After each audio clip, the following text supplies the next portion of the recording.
뭐라고요? 한국 정부에 돈을 요구한다고요? 이건 정말 말도 안 되는 소리예요. 여기 일본의 터무니없는 요구에 기가 찬 외국인 지질학자가 있습니다. 지진 연구를 위해 온 평범한 과학자였던 그녀가 이제는 한국과 일본 사이에서 벌어지는 예상치 못한 갈등의 한가운데 서 있습니다.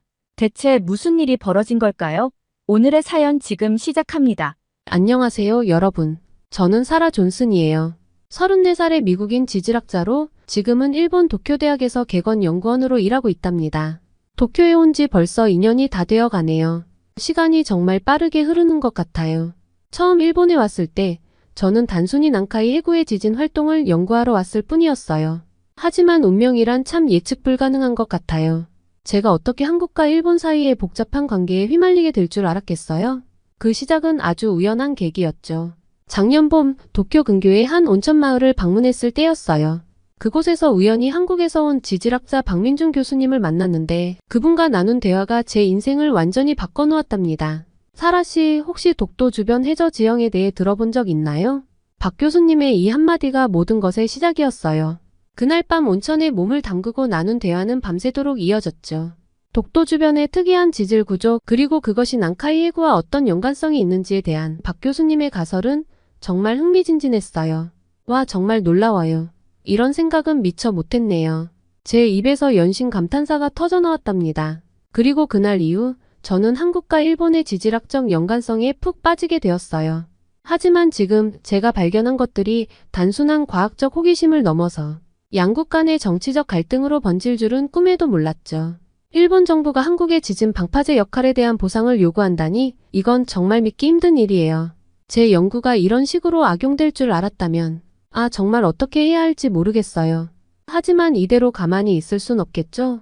제가 발견한 사실들이 두 나라 사이의 갈등을 부추기는 게 아니라 오히려 협력의 기회가 될 수 있다고 확신했거든요. 그래서 저는 결심했어요. 더 깊이 파고들어 이 모든 상황의 진실을 밝혀내기로 말이에요. 다음 날 아침 저는 평소보다 일찍 연구실로 향했어요. 머릿속은 여전히 복잡했지만 한 가지 확실한 게 있었죠. 바로 제가 할 수 있는 최선을 다해 이 문제의 해결책을 찾아야 한다는 거였어요. 연구실에 도착하자마자 제 동료 히로시가 저를 급하게 불렀어요. 사라 씨, 이것 좀 보세요. 그의 목소리에서 긴장감이 느껴졌죠. 컴퓨터 화면에는 일본 근해의 해저 지형도가 띄어져 있었는데 뭔가 심상치 않아 보였어요. 난카이 해구 주변의 지형이 미묘하게 변화하고 있었거든요. 보통 사람들은 눈치채기 힘들 정도의 작은 변화였지만 우리 같은 전문가의 눈에는 아주 분명히 보였답니다. 이건 말도 안 돼요. 제 입에서 저도 모르게 탄식이 흘러나왔습니다. 이런 변화가 의미하는 바는 너무나 명확했어요. 대규모 지진의 전조였죠. 히로시와 저는 밤을 새워가며 데이터를 분석했어요. 결과는 충격적이었죠. 난카이 해구에서 규모 8 이상의 대지진이 발생할 가능성이 점점 높아지고 있었어요. 이런 대지진이 일어나면 어떤 일이 벌어질지 생각만 해도 끔찍했어요. 일본 정부의 예측에 따르면 이런 대지진이 발생하면 최소 23만 명이 사망하고 209만 채의 건물이 피해를 입을 수 있대요. 하지만 실제로는 이보다 더 심각할 수 있어요. 일부 전문가들은 사망자가 33만 명에 이를 수 있고 경제적 손실이 2,000조 엔을 넘을 수 있다고 예측하고 있었거든요. 더 큰 문제는 이런 대지진이 쓰나미를 동반할 수 있다는 거예요. 시뮬레이션 결과를 보니 최대 34m까지 올라갈 수 있대요. 10층 건물보다 더 높은 파도라니 상상이 되세요? 저는 그 순간 동일본 대지진 때의 끔찍한 장면들이 떠올랐어요. 그때도 많은 사람들이 쓰나미의 위험을 과소평가했었죠. 우리의 연구 결과를 정부에 보고했지만 그들의 대응은 실망스러웠어요. 지자체의 60%가 대지진 발생 시 스스로 대피하기 어려운 주민들의 피난 계획을 마련하지 못했다는 사실을 알게 됐거든요. 게다가 병원들의 내진 설계도 부족해서 환자들의 안전도 보장할 수 없는 상황이었어요. 그런데 이런 와중에 더 황당한 일이 벌어졌어요. 일본 정부가 한국의 지진 방파제 역할에 대한 보상을 요구한다는 소식을 들은 거예요. 한국의 지진의 영향을 막아준다는 이유로 말이죠. 정말 믿기 힘든 일이었어요. 저는 이 상황을 더 자세히 알아보기 위해 한국의 박민준 교수님께 연락을 취했어요. 그분도 이 소식을 듣고 놀라셨더라고요. 우리는 화상회의를 통해 서로의 연구 결과를 공유했어요. 그 과정에서 우리는 놀라운 사실을 발견했죠. 난카이 해구의 움직임이 한반도 주변의 지질 활동과 밀접한 연관이 있다는 거였어요. 이 발견은 정말 중요했어요. 이는 단순히 한국과의 문제가 아니라 동아시아 전체의 지질학적 안정과 직결된 문제라는 걸 의미했거든요. 저는 이 사실을 어떻게 알려야 할지 고민했어요. 양국의 정부가 서로를 비난하는 대신 협력해야 한다는 걸 어떻게 설득할 수 있을까요? 그때 제 머릿속에 한 가지 아이디어가 떠올랐어요. 양국의 전문가들이 참여하는 국제 컨퍼런스를 개최하는 거예요. 이를 통해 우리의 연구 결과를 공유하고 공동 대응 방안을 모색하자는 거죠. 하지만 이런 제안이 받아들여질까요? 정치적인 이해관계에 휘말리지 않고 순수하게 과학적인 접근을 할 수 있을까요? 이 모든 상황이 제 머릿속을 어지럽혔어요. 과학자로서 그리고 인간으로서 제가 무엇을 해야 할지 고민이 깊어졌습니다. 이대로 가만히 있을 순 없었어요. 뭔가 행동을 해야만 했죠. 그리고 그 첫걸음을 내딛기로 결심했습니다. 제가 선택한 첫 행동은 한국과 일본의 전문가들이 참여하는 국제 컨퍼런스를 개최하는 것이었어요. 하지만 현실은 제 예상을 훨씬 뛰어넘는 난관의 연속이었답니다. 컨퍼런스 준비를 시작한 지 얼마 되지 않아 8월 8일 오후 4시 43분경 미야자키현에서 규모 7.1의 강진이 발생했어요. 처음에는 6.9로 추정됐다가 나중에 상향 조정됐죠. 이 지진으로 일본 전역이 혼란에 빠졌어요. 도쿄에서도 흔들림이 느껴졌는데 연구실의 책장에서 책들이 떨어지고 컴퓨터 모니터가 흔들리는 걸 보며 가슴이 덜컥 내려앉았어요. 그날 밤 저희 연구팀은 비상회의를 소집했어요. 히로시, 아키라, 유키 등 동료들과 함께 밤새 데이터를 분석했죠. 커피를 마시며 뜬 눈으로 밤을 새우는 동안 우리는 이 지진이 단순한 우연이 아니라는 결론에 도달했어요. 난카이 해구의 움직임과 분명한 연관성이 있었거든요. 그런데 다음날 더 충격적인 소식이 들려왔어요. 9일 후쿠시마 제1원자력발전소 원자로 2호기에서 25톤의 오염수가 누출되는 사고가 발생한 거예요. 이 소식을 듣는 순간 저는 2011년 후쿠시마 사고 당시의 끔찍한 기억이 플래시백처럼 스쳐 지나갔어요. 일본 정부는 해결료 냉각에는 문제가 없다고 발표했지만 저는 그렇게 낙관적으로 보지 않았어요. 지하수 오염 위험이 커졌거든요. 이 사고 소식을 들은 후 저는 즉시 후쿠시마 현지의 동료 연구자들에게 연락을 취했어요. 그들의 목소리에서 긴장감이 느껴졌죠. 사라, 상황이 생각보다 심각해. 정부 발표만 믿고 있을 때가 아니야. 이 말을 들으며 저는 우리가 준비 중인 컨퍼런스에서 이 문제도 반드시 다뤄야 한다고 결심했어요. 그리고 마치 재앙이 겹치기라도 하듯 연이은 태풍 소식이 들려왔어요. 제5 태풍 마리아가 일본을 강타했고 그 뒤를 이어 제6호 손띤, 제7호 안필까지 연달아 일본을 향해 북상하고 있었죠. 태풍 마리아가 도쿄를 강타했을 때 저는 연구실 창문을 통해 바깥 풍경을 지켜봤어요. 빗줄기가 마치 채찍처럼 내리치고 나무들이 강풍에 몸부림치는 모습이 보였죠. 도쿄 타워의 불빛이 흐릿하게 보일 정도로 비가 세차게 내렸어요. 그 순간 저는 자연의 힘 앞에서 인간이 얼마나 작은 존재인지 다시 한번 깨달았답니다. 이런 위기 상황 속에서 컨퍼런스를 준비하는 것은 정말 힘들었어요. 매일 밤 잠들기 전 과연 이 컨퍼런스가 의미가 있을까? 라는 의문이 들기도 했죠. 하지만 이럴 때일수록 국제 협력이 더욱 필요하다고 생각했어요. 우리가 힘을 모아야만 이 위기를 극복할 수 있을 거라고 믿었거든요. 컨퍼런스 준비 과정에서 가장 힘들었던 건 일본 정부의 비협조적인 태도였어요. 그들은 우리의 연구 결과가 불필요한 공포를 조성한다며 컨퍼런스 개최를 반대했죠. 심지어 일부 관리들은 저를 외국인 문제아로 낙인 찍으려 했어요. 한 번은 정부 관계자와의 미팅에서 이런 일이 있었어요. 그 관리는 제 눈을 똑바로 쳐다보며 말했죠. 존슨 박사, 당신은 우리나라의 관습을 이해하지 못하는 것 같군요. 이런 민감한 문제는 조용히 처리해야 합니다. 그 말을 듣는 순간 제 안에서 뜨거운 분노가 끓어올랐어요. 관습이요? 수많은 생명이 위험에 처한 상황에서 관습을 핑계로 진실을 감추려 하시는 겁니까? 제 목소리가 떨리고 있다는 걸 느꼈지만 물러설 수는 없었어요. 이런 어려움 속에서도 우리 팀은 포기하지 않고 컨퍼런스 준비를 계속했어요. 한국의 박민준 교수님과 매일 밤 화상회의를 하며 프로그램을 구성했고 전 세계의 저명한 지질학자들에게 참가를 요청했죠. 그런데 컨퍼런스 개최 일주일 전 또 다시 충격적인 소식이 들려왔어요. 규모 6.0의 지진이 노토반도 인근 시카 원전과 불과 45km 떨어진 곳에서 발생한 거예요. 이 소식을 듣는 순간 저는 온몸에 전율이 흘렀어요.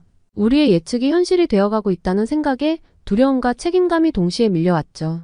이 사건 이후 컨퍼런스에 대한 관심이 폭발적으로 늘어났어요. 언론에서는 연일 저희 연구팀의 예측과 앞으로의 전망에 대해 보도했고 시민들 사이에서는 불안감이 급속도로 퍼져나갔죠. 컨퍼런스 전날 밤 저는 도쿄만을 내려다보는 호텔 방에서 창밖을 바라보며 생각에 잠겼어요. 멀리 보이는 불빛들이 마치 희망의 등불처럼 보였죠. 내일이면 모든 것이 시작돼 우리가 이 위기를 극복할 수 있을까? 가슴 속에서 두려움과 기대가 교차했지만 한 가지 확신이 있었어요. 바로 우리가 반드시 이 위기를 함께 헤쳐나가야 한다는 것이었죠. 컨퍼런스 당일 아침, 저는 긴장된 마음으로 회의장으로 향했어요. 어젯밤의 결의와 희망이 아직 가슴 속에 남아 있었죠. 하지만 현실은 제 기대와는 너무나 달랐어요. 회의가 시작되자마자 일본 측 대표가 예상치 못한 발언을 했어요. 우리는 한국 정부의 지진 방파제 역할에 대한 보상을 요구할 것입니다. 일본이 한국의 지진 피해를 줄여주고 있으니 말이죠. 순간 회의장이 얼어붙었어요. 저는 믿을 수 없다는 듯이 그를 쳐다봤죠. 무슨 말씀이세요? 이건 과학적 근거가 전혀 없는 주장입니다. 하지만 일본 측은 계속해서 주장을 이어갔어요. 그들의 설명에 따르면 일본이 지질학적으로 한반도를 보호하는 방파제 역할을 한다는 거예요. 한국 대표단이 강하게 반발했어요. 이는 완전히 터무니없는 주장입니다. 지진은 지각판의 움직임으로 인해 발생하는 자연현상이에요. 한 국가가 다른 국가의 지진을 막아준다는 것은 과학적으로 말이 되지 않습니다. 저는 한국 측의 주장에 동의하며 말을 보탰어요. 맞습니다. 한국과 일본은 동아시아의 같은 판구조 위에 위치해 있지만 한국은 상대적으로 지진 발생 빈도가 낮은 안정된 지각판 위에 자리 잡고 있어요. 반면 일본은 불의 골이라고 불리는 태평양 지진대에 속해 있죠. 이는 지리적 위치와 구조적 특성 때문입니다. 일본이 한국의 지진 방파제 역할을 한다는 주장은 이러한 과학적 사실을 완전히 무시한 것입니다. 그러나 일본 측은 전혀 귀 기울이지 않았어요. 오히려 더 터무니없는 주장을 펼쳤죠. 그렇다면 한국이 중국발 미세먼지를 막아주는 것에 대해서는 어떻게 설명하시겠습니까? 그렇게 따지면 오히려 한국이 일본의 보상을 요구해야 할 것 같네요. 한국이 매년 엄청난 양의 황사와 미세먼지를 흡수하면서 일본이 상대적으로 더 깨끗한 공기를 마실 수 있도록 기여하고 있으니까요. 하지만 이런 주장은 과장된 풍자일 뿐이에요. 국가 간의 지리적 위치로 인한 환경적 상호작용을 근거로 보상을 요구하는 것은 비논리적입니다. 회의는 계속해서 악화일로를 걸었어요. 일본 측은 전혀 타협의 여지를 보이지 않았고 오히려 더 강경한 태도로 나왔죠. 그들은 심지어 이 문제를 국제사회에 제기하겠다고 위협까지 했어요. 저는 계속해서 설득을 시도했어요. 여러분, 보상금은 일반적으로 국가 간의 전쟁, 침략, 불법적 행위로 인해 발생한 피해를 보상하기 위해 요구됩니다. 자연재해로 인해 한 국가가 다른 국가에 피해를 입었다고 하더라도 그것이 지리적 위치나 자연현상에 기인한 것이라면 이는 국제법상 보상금 요구의 대상이 될 수 없어요. 한국 대표단도 이에 동의하며 말을 이었죠. 만약 이런 논리가 성립된다면 우리는 중국의 황사 및 미세먼지 차단 보상금을 요구해야 할 것이고 미국은 멕시코의 토네이도 발생에 대한 보상금을 요구해야 할 거예요. 이건 말이 안 됩니다. 하지만 일본 측은 여전히 고집을 꺾지 않았어요. 그들은 오히려 이 문제를 더 확대하려 했죠. 우리는 이 문제를 국제사회에 제기할 것입니다. 한국의 지진 방파제 역할에 대한 경제적 보상은 정당한 요구입니다. 저는 이 말을 듣고 깊은 좌절감을 느꼈어요. 과학자로서 이렇게 비과학적이고 비논리적인 주장이 공식적으로 제기되는 것을 보는 것은 정말 고통스러웠죠. 회의는 결국 아무런 합의 없이 끝났어요. 일본 측이 계속 한국을 비난하며 회의장을 떠났고 저는 그 자리에 홀로 남았죠. 이대로 끝낼 순 없다는 생각이 들었어요. 다음 날부터 저는 백방으로 뛰어다녔어요. 일본 정부의 여러 부처를 찾아다니며 이 주장의 비과학성을 설명하려 노력했죠. 일본 과학자들과 만나 협력 방안을 모색하기도 했어요. 심지어 일본 언론과 인터뷰도 했답니다. 한 유명 일본 신문가의 인터뷰에서 저는 이렇게 말했어요. 지진은 지각판의 움직임으로 인해 발생하는 자연현상입니다. 한 국가가 다른 국가의 지진을 막아준다는 것은 과학적으로 말이 되지 않아요. 이는 마치 한 나라가 다른 나라의 날씨를 조절한다고 주장하는 것과 같습니다. 그리고 일본의 주장이 얼마나 위험한지도 설명했죠. 만약 이런 논리가 받아들여진다면 국제관계는 완전히 뒤죽박죽이 될 거예요. 모든 나라가 자연현상을 이유로 서로에게 보상을 요구하게 될 테니까요. 이는 국제사회의 안정을 해치는 위험한 발상입니다. 하지만 제 노력은 큰 효과를 거두지 못했어요. 오히려 일부 극우 성향의 일본 언론에서는 저를 외국인 문제아로 낙인 찍기 시작했죠. 일본의 정당한 요구를 방해하는 외국인 과학자라는 식의 기사가 나오기 시작했어요. 더 큰 문제는 일본 정부가 이 지진 방파제 논리를 공식 입장으로 채택하기 시작했다는 거예요. 그들은 이 문제를 국제사회에 제기하겠다고 공언했고 심지어 일부 정치인들은 이를 선거 공약으로 내세우기까지 했죠. 저는 절망감을 느꼈어요. 과학적 사실보다 정치적 이해관계가 우선시되는 현실이 너무나 고통스러웠죠. 하지만 동시에 이 문제의 해결이 더욱 중요해졌다는 것도 깨달았어요. 그래서 저는 새로운 전략을 세웠어요. 일본 내에서의 활동만으로는 한계가 있다고 판단했죠. 대신 국제학술대회와 세미나를 통해 이 문제의 비과학성을 알리기로 했어요. 전 세계의 지질학자들과 연대하여 일본의 주장에 대한 반박 논문도 준비했죠. 동시에 한국의 연구진들과도 긴밀히 협력했어요. 우리는 함께 한반도와 일본 열도의 지질학적 특성에 대한 종합적인 연구를 시작했죠. 이를 통해 지진 방파제 주장의 허구성을 명확히 밝히고자 했어요. 이 과정에서 저는 놀라운 사실을 발견했어요. 일본의 일부 지질학자들도 정부의 주장에 동의하지 않는다는 거였죠. 그들은 정부의 압력 때문에 공개적으로 반대 의견을 내지 못하고 있었어요. 저는 이들과 비밀리에 연락을 주고받으며 함께 대응 방안을 모색했답니다. 일본 내에서도 변화의 바람이 불기 시작했어요. 일부 정치인들이 지진 방파제 주장의 재검토를 요구하기 시작했고 시민들 사이에서도 의문의 목소리가 커졌죠. 그러던 어느 날 일본 최고의 지질학자 중 한 명인 타나카 교수가 공개적으로 정부의 주장에 반대 의견을 냈어요. 우리는 과학적 사실을 무시하고 정치적 이해관계만을 좇아서는 안 됩니다. 지진 방파제 주장은 과학적 근거가 전혀 없습니다. 이 발언은 일본 사회에 큰 파문을 일으켰어요. 많은 사람들이 타나카 교수의 용기에 박수를 보냈고 정부를 향한 비판의 목소리도 커졌죠. 하지만 동시에 극우 세력의 반발도 거세졌어요. 그들은 타나카 교수를 국가의 적이라고 비난했고 저를 포함한 외국인 과학자들을 향한 공격도 더욱 심해졌죠. 일부 극우 매체에서는 저를 일본의 국익을 해치는 외국인 스파이라고까지 몰아갔어요. 이런 상황 속에서 저는 매일 밤 고민에 빠졌어요. 내가 과연 이 일을 계속해야 할까? 이대로 일본을 떠나는 게 나을까? 하지만 그때마다 제가 왜 이 일을 시작했는지 떠올렸죠. 과학의 진실을 밝히고 그것을 통해 사람들의 생명을 지키는 것. 그것이 바로 제가 이 길을 걸어온 이유였어요. 그래서 저는 포기하지 않고 계속해서 연구에 매진했어요. 한국의 동료들과 함께 한반도와 일본 열도의 지질학적 특성을 더욱 세밀하게 분석했죠. 그 과정에서 우리는 놀라운 발견을 했어요. 두 지역의 지질 구조가 우리가 알고 있던 것보다 훨씬 복잡하게 연결되어 있다는 사실을 밝혀낸 거예요. 이 발견은 양국 간의 협력이 얼마나 중요한지를 다시 한번 일깨워 주었어요. 우리는 이 연구 결과를 바탕으로 새로운 제안을 준비했죠. 한국과 일본이 공동으로 대규모 지진 관측 네트워크를 구축하자는 거였어요. 우리가 서로를 비난하는 대신 협력한다면 지진으로부터 양국 국민들을 더 잘 보호할 수 있을 거예요. 제가 기자회견에서 한 말이에요. 하지만 이 제안은 양국 정부로부터 즉각적인 지지를 받지 못했어요. 오랜 갈등으로 인한 불신이 여전히 깊었거든요.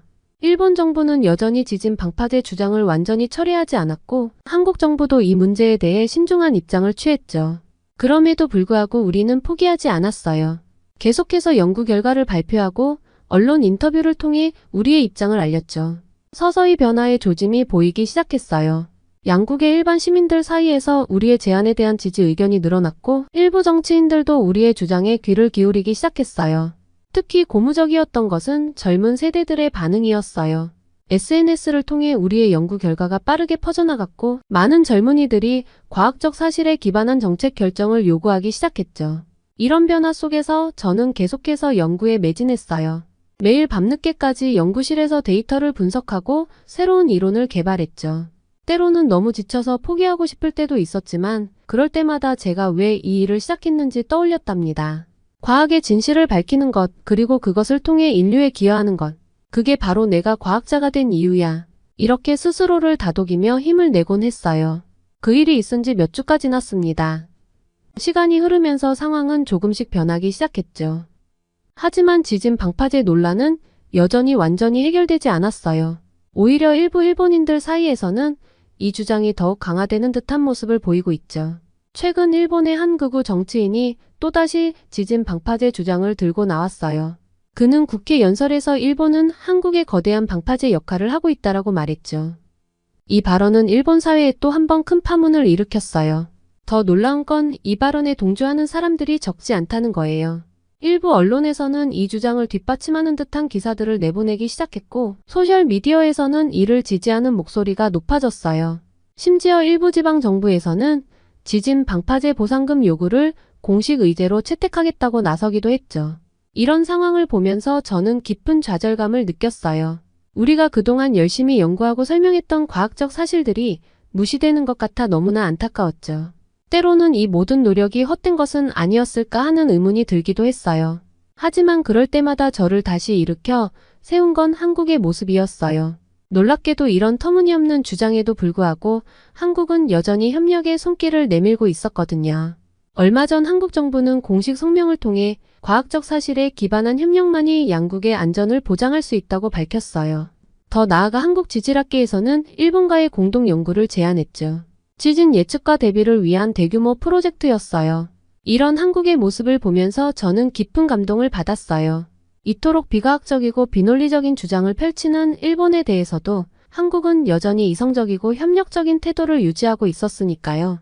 한국은 정말 대단해요. 제 일본인 동료 야마다 교수가 말했어요. 우리가 이런 터무니없는 주장을 하는데도 여전히 협력하려고 하다니. 우리가 배워야 할 점이 많아요. 저도 전적으로 동의했어요. 한국의 이런 모습은 과학자로서 그리고 인간으로서 제게 큰 영감을 주었답니다. 어떤 상황에서도 이성과 협력의 정신을 잃지 않는 것, 그것이야말로 진정한 강대국의 모습이 아닐까요? 하지만 동시에 일본의 현실을 보면 마음이 무거워졌어요. 제가 아무리 노력해도 바꾸기 힘든 벽이 있다는 걸 느꼈거든요.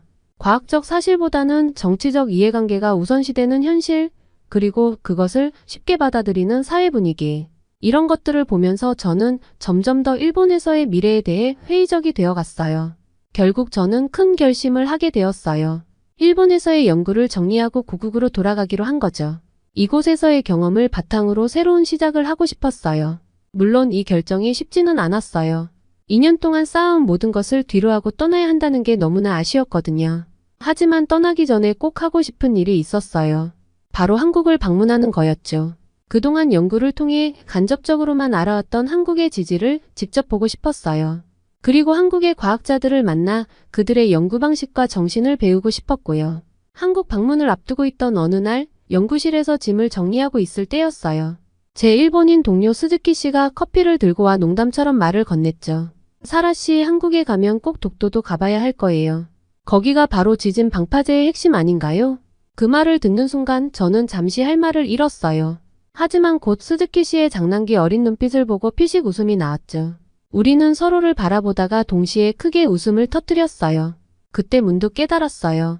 우리가 이렇게 웃을 수 있다는 것, 그리고 이 터무니없는 주장을 농담거리로 받아들일 수 있게 되었다는 것. 그동안 우리가 얼마나 많은 것을 겪고 또 배웠는지를 보여주는 것 같았어요. 처음 이 지진 방파제 이론을 들었을 때의 당혹감과 분노, 그리고 그 후의 긴 논쟁과 설득의 과정들. 그 모든 것을 지나 이제는 이렇게 웃으며 이야기할 수 있게 되었다는 사실이 새삼 감격스러웠죠. 그 순간 제가 한국으로 떠나기로 한 결정이 정말 옳았다는 확신이 들었어요. 새로운 시작을 향한 기대와 설렘이 더욱 커졌답니다. 한국 방문을 준비하면서 많은 생각을 하고 있어요. 일본에서의 경험 그리고 앞으로의 계획에 대해서요. 분명 쉽지 않은 시간들이었지만 이 경험이 저를 더 강하고 현명한 과학자로 만들어주고 있다고 믿어요. 그리고 무엇보다 한국이라는 나라에 대해 깊은 존경심을 갖게 되고 있죠. 과학을 존중하고 어려운 상황에서도 협력의 자세를 잃지 않는 한국의 모습은 제게 큰 깨달음을 주고 있어요. 한국으로의 여행 그리고 그 이후의 새로운 삶이 너무 기대돼요. 일본에서의 경험과는 완전히 다른 활기 넘치고 역동적인 한국의 모습을 직접 경험하게 될 생각에 가슴이 뛰고 있어요. 이 여정이 어떤 결과를 가져올지는 아직 알 수 없지만 한 가지 확실한 건 이 경험이 저를 더 나은 과학자이자 인간으로 만들어줄 거라는 거예요. 지질학자로서 그리고 한 사람의 인간으로서 더 넓은 시야를 갖게 될 것 같아요. 한국과 일본 두 나라의 과학 문화를 비교하며 저 또한 성장하고 있다는 걸 느끼고 있어요. 한국의 진취적이고 협력적인 연구 문화는 제게 큰 영감을 줄 것 같고 이는 제 연구 방식에도 많은 변화를 가져올 거예요. 앞으로 한국에서 더 다양한 연구를 진행하고 새로운 발견들을 하게 될 것 같아요. 이 모든 과정을 여러분과 나누고 싶습니다. 이제야 드는 생각인데 저는 왜 그동안 한국에서 일해볼 생각을 하지 않았을까요? 과학기술의 발전, 문화의 다양성, 그리고 사람들의 열정. 이 모든 것을 진작에 경험했어야 했는데 말이에요. 한국에서 어떤 경험을 하게 될지 생각하니 가슴이 설레요. 새로운 연구 환경, 만나게 될 동료들, 그리고 한국의 문화까지. 모든 것이 새로운 영감의 원천이 될 것 같아요. 이 도전이 제 인생의 터닝포인트가 될 거라는 예감이 들어요. 아직 모든 게 불확실하지만 그래서 더 가슴이 뛰는 것 같아요. 미지의 세계로 뛰어드는 과학자의 마음으로 한국행을 준비하고 있답니다. 다음에 소식을 전할 때면 아마도 한국의 지질학 연구소에서 보낸 첫날의 흥분된 마음과 예상치 못했던 발견들로 가득한 이야기를 들려드릴 수 있지 않을까요? 기회가 된다면 꼭 한국에서의 새로운 모험담을 전해드리고 싶어요. 지금까지 제 이야기에 들어주셔서 정말 감사합니다. 오늘의 사연 어떠셨나요? 오늘 이야기가 좋으셨다면 구독과 좋아요 눌러주시고 주변의 많은 분들에게 공유해주세요. 사연자분에게 응원과 격려의 말씀들을 댓글로 남겨주세요. 감동 뭉클에서는 여러분의 마음들을 모아 사연자분들에게 전달해드리고 있습니다. 감동적이거나 재미있는 실제 사연들을 제보받고 있으니 소개해주고 싶은 사연이 있으시면 위 메일로 제보해주시기 바랍니다. 오늘도 여러분의 하루의 작은 즐거움이라도 되었기를 바라며 지금까지 감동 뭉클이었습니다. 구독과 좋아요는 영상 제작에 큰 힘이 됩니다. 끝까지 시청해주셔서 감사합니다. 다음에 더 좋은 영상으로 찾아뵙겠습니다.